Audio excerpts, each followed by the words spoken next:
બે હાથની મદદથી આ રીતે ફેરવતું જવાનું. પછી થોડોક એવો રોટલો છે એ ટીપી લેવાનો. તમે જોઈ શકો છો આટલો રોટલો થઈ જાય પછી છે જેવા હાથ ભીના કરી અને આ રીતે ગોળ ફેરવવાનું. આ રીતે તમારા રોટલાનું થઈ જાય એટલે પછી એને અહીંયા આંગળી અને પાછળનો ભાગ છે એની મદદથી ટીપતું જવાનું.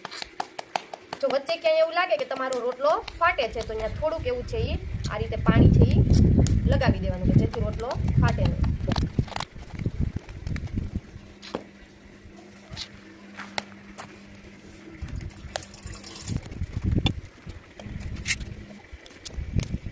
હવે જ્યારે તમારો રોટલો તાવડી ઉપર હોય ત્યારે આ રીતે તાવીથાની મદદથી જોવાનું.